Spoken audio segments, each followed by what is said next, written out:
Today I'm going to show you how to make this low-carb breakfast casserole that you can serve anytime, really. It's a cauliflower hash brown base with sausage and cheese and green chilies and stuff like that, and it's really, really tasty. So you're going to need, to start with, a pound or about 500 grams of frozen cauliflower. You're going to want that thawed because we're going to shred it. You'll need a 1/4 cup of butter, 1 pound of breakfast sausage, which again is about 453 to 500 grams. We don't really have breakfast sausage in Australia, so what I'm using is this Nürnberger sausage. It's kind of like a mini bratwurst pork sausage type thing. You can use whatever you have if you don't have breakfast sausage where you live, but you want a nice pork sausage, I think.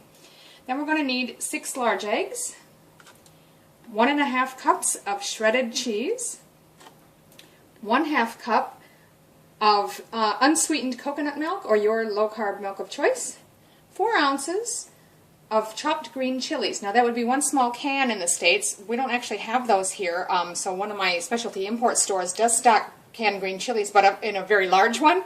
So I portion it out and put them in the freezer. So mine look a little bit frosty, but that would be just 1 can or 4 ounces of green chilies. A teaspoon of salt, 1/2 teaspoon of dry mustard, and 1/8 teaspoon of pepper.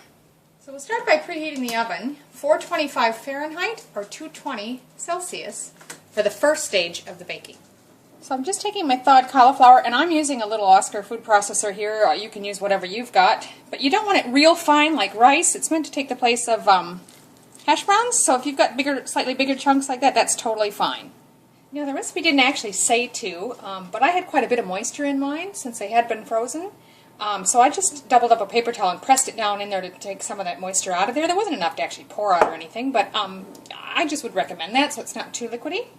Because now we're going to add our melted butter, and if there's water already in there, it might not crisp up the way we want it to. It's meant to be like hash browns in the bottom of this casserole.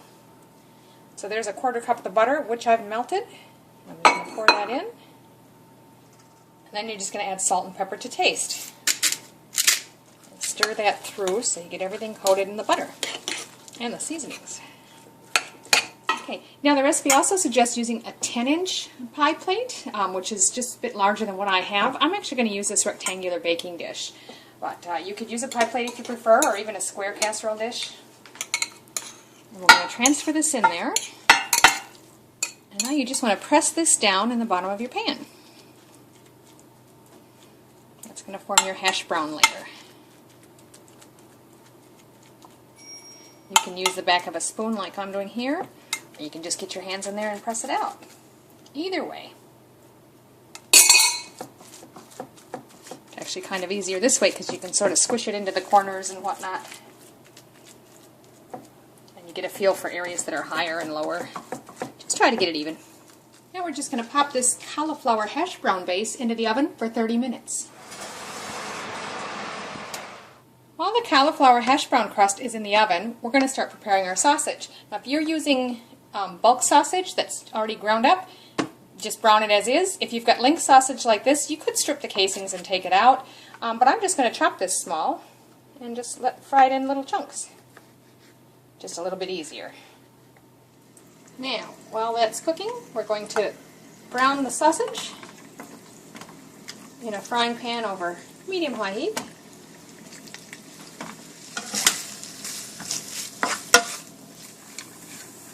Is looking nicely browned. I've drained the grease, and we're going to set those off the heat until we need them. The original recipe says to mix all the remaining ingredients together right in with your eggs and then pour it over your crust when it comes out. I'm not sure I'll get a good even distribution of ingredients doing that, so I'm going to put the sausage, the green chilies, and the cheese on separately, but we'll mix the rest of these together. So whip your eggs until they're frothy. I'm just going to break all the yolks quickly. So they're nice and frothy there, and I'm going to go ahead and add in the coconut milk, the dry mustard, salt, and pepper. Now just before I take this out, we're going to reduce the heat to 350 Fahrenheit, or about 175 to 180 Celsius, because it's going back in, but we want a lower temperature.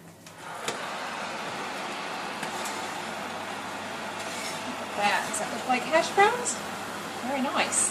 So I'm going to start by putting the cheese on first. That's about 1.5 cups, remember? I'm just going to sprinkle the green chilies around. Sprinkle the cooked sausage next.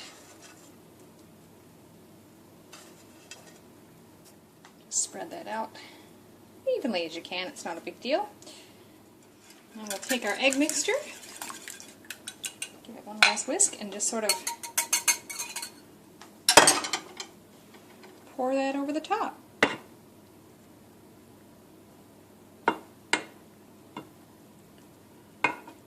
Now we're going to pop that back into the oven at a reduced temperature. The recipe says about 45 to 50 minutes, but remember it did specify a 10-inch pie plate, and I've used a larger rectangular pan, so just to make sure it doesn't get overcooked, I'll start checking it at about 20 minutes.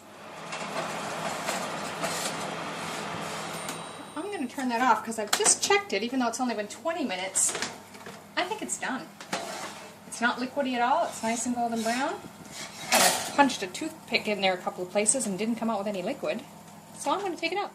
So there you have it, a really tasty breakfast casserole that you can serve anytime, really. Cauliflower hash brown and sausage casserole.